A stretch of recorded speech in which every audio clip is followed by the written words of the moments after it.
Assalamualaikum warahmatullahi wabarakatuh. Saya Baik Regina Vidiana Zova dengan NIM E1B019030 kelas PPKN 5A mata kuliah Demokrasi Pancasila akan menyampaikan materi yang bertemakan kegagalan presiden dalam menjalankan kekuasaan dengan judul Kemunduran demokrasi dalam pemerintahan Jokowi, yaitu nyalakan tanda bahaya. Salah satu penyebab kemunduran terbesar demokrasi di Indonesia adalah pada saat kepemimpinan Presiden Joko Widodo.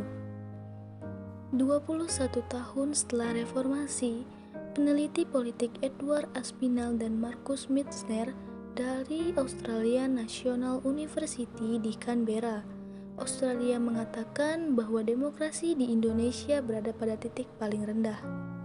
Beberapa pekan lalu, Jokowi menyuarakan komitmennya dalam menjaga demokrasi.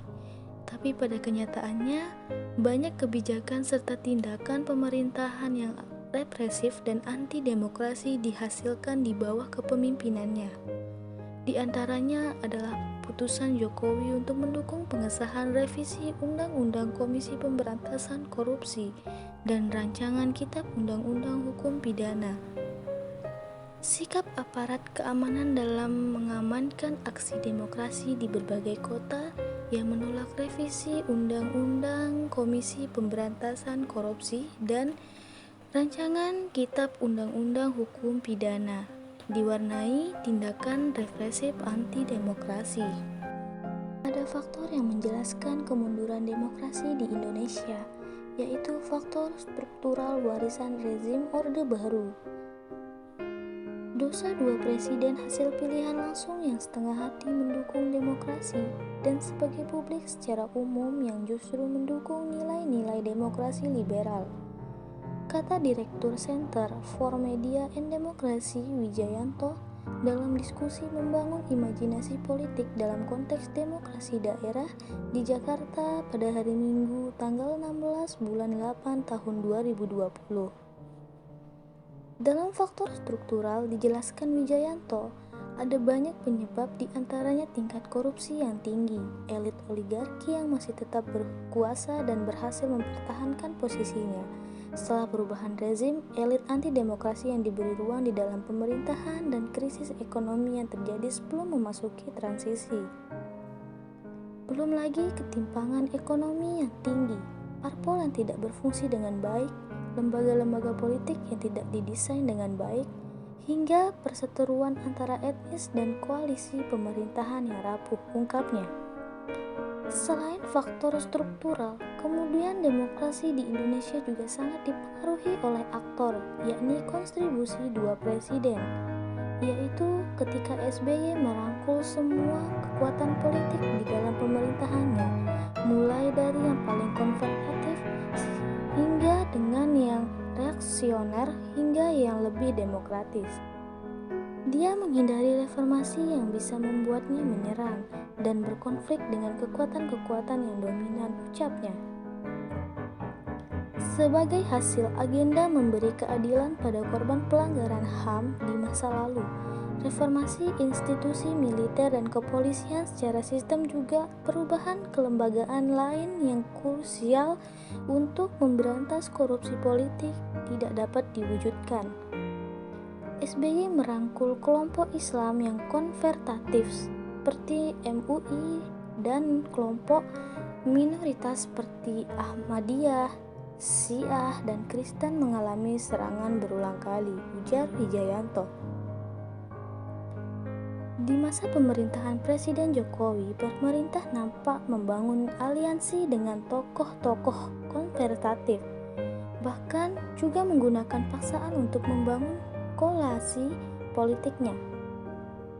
Dia menjalin hubungan yang sangat dekat dengan para elit militer yang memberi ruang yang lebih besar bagi tentara dalam kehidupan sipil. Kemudian, kemunduran demokrasi di Indonesia juga disebabkan pendapat publik. Saat ini juga terdapat kecenderungan liberal dari publik Indonesia. Semua terjadi karena adanya polarisasi politik, dan kekhawatiran akan kebangkitan radikalisme. Kebijakan anti-demokrasi.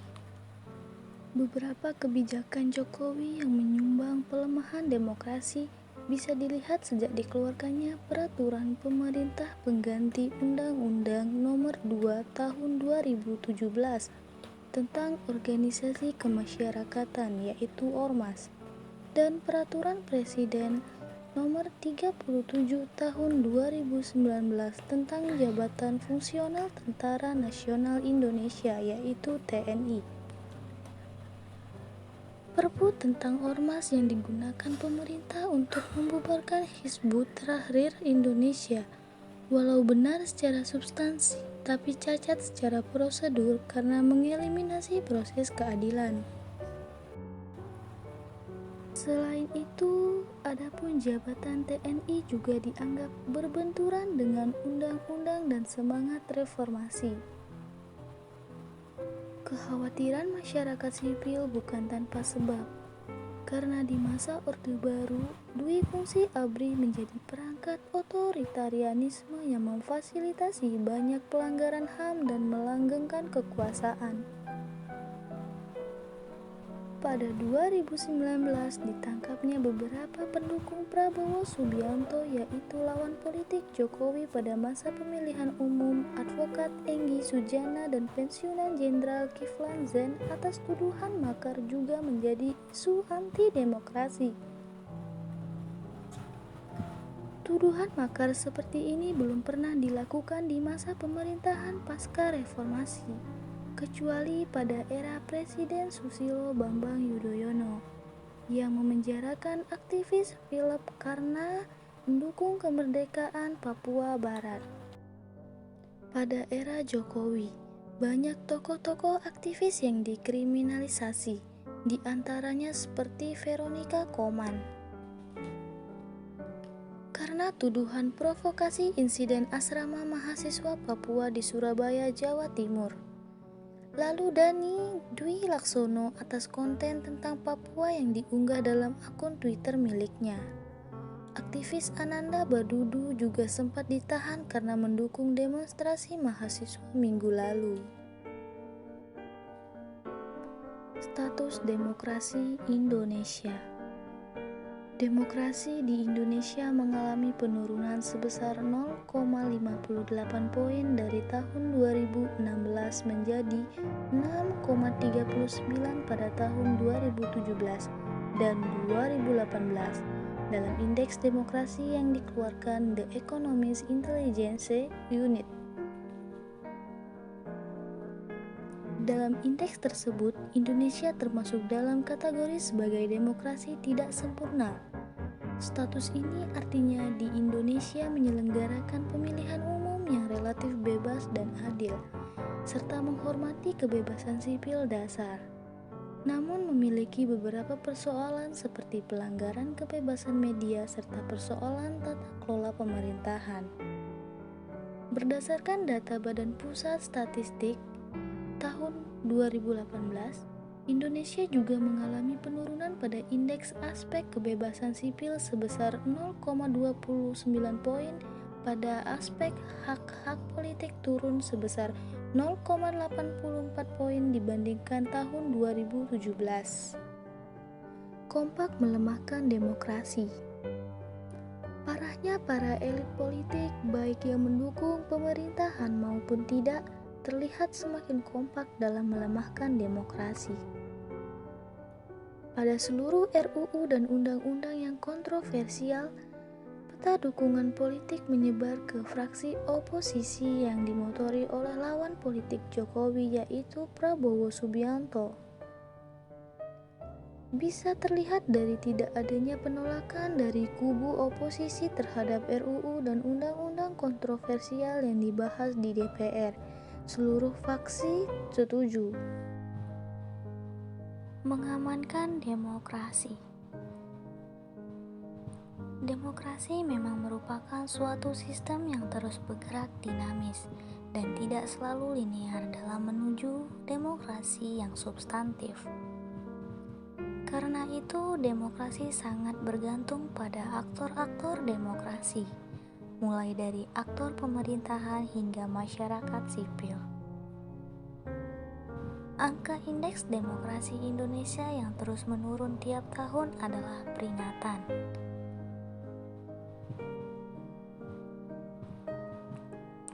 Demokrasi harus diamankan tidak terbatas lewat pemilihan umum, namun juga pada kontrol politik yang terbuka agar kecenderungan tirani mayoritas dapat ditekankan. Kewaspadaan perlu dipasang sedari kini, apalagi adanya indikasi bahwa beberapa pelaku demokrasi tampak mempertahankan tampilan demokratis, namun di sisi lain berupaya menghilangkan substansinya. Erosi demokrasi itu kini hampir tidak disadari oleh masyarakat bangsa ini. Karena itu, kesadaran itu patut dibangun, kemudian baru memasang kewaspadaan bahwa ada upaya untuk membunuh demokrasi Indonesia belakangan ini. Kemampuan mengidentifikasi para pembunuh demokrasi merupakan kualifikasi penting. Sebab para pembunuh demokrasi itu berkeliaran, melipat gandakan kekuatan, dan bersenyawa dalam arena demokrasi itu sendiri.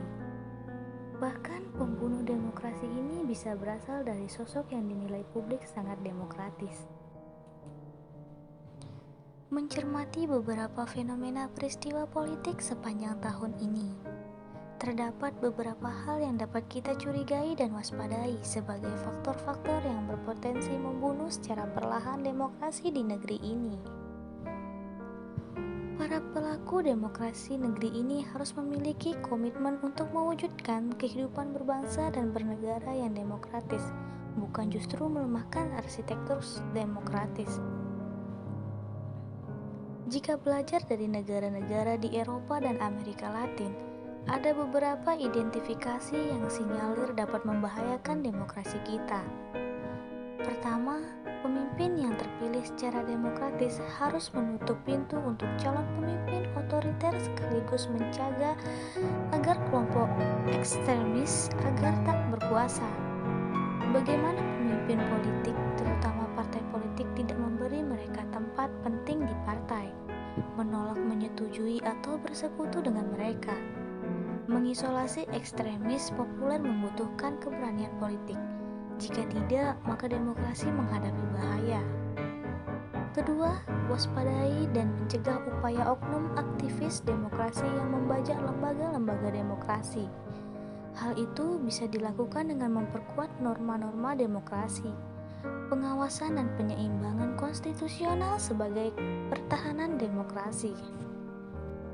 Terdapat indikasi bahwa lembaga-lembaga demokrasi dijadikan senjata politik untuk membajak demokrasi, menjadikan pengadilan dan badan netral lainnya senjata, membeli media dan sektor swasta, menggencet keduanya agar diam, serta mengubah aturan politik agar keseimbangan kekuatan berubah arah merugikan lawan politik. Hal ini tampak kentara ketika tahapan pemilu serentak masuk pada fase rekapitulasi hasil suara dan sengketa pemilihan presiden pada tahun 2019 di Mahkamah Konstitusi beberapa waktu lalu. Ketiga, melemahnya norma-norma demokrasi yang berakar pada polarisasi kepastian ekstrem yang meluas melampaui perbedaan kebijakan, menjadi konflik eksistensial terkait etnisitas dan agama. Upaya untuk mewujudkan kesetaraan hak dalam demokrasi dengan fakta keberagaman etnis dan agama yang kompleks selalu disergap dengan reaksi keras yang diikuti dengan polarisasi yang kian meruncing. Dari realitas itu, banyak masyarakat bangsa ini yang merasakan ketakutan dengan apa yang terjadi selama proses demokrasi tahun ini. Namun, melindungi demokrasi bukan dengan ketakutan dan kemarahan, melainkan dengan keberanian moral dan politik. Kita wajib belajar dari negara-negara lain untuk melihat tanda-tanda peringatan menuju kematian demokrasi. Sebagaimana generasi penerus bangsa yang tumbuh dalam demokrasi wajib mencegah kematian demokrasi dari dalam. Sejarah tidak berulang, namun kita bisa melindungi demokrasi kita dengan belajar dari sejarah kematian demokrasi negara lain sebelum itu semua terlambat. Sekian dari materi yang saya paparkan, kurang lebihnya mohon dimaafkan. Sekian dan terima kasih. Wassalamualaikum warahmatullahi wabarakatuh.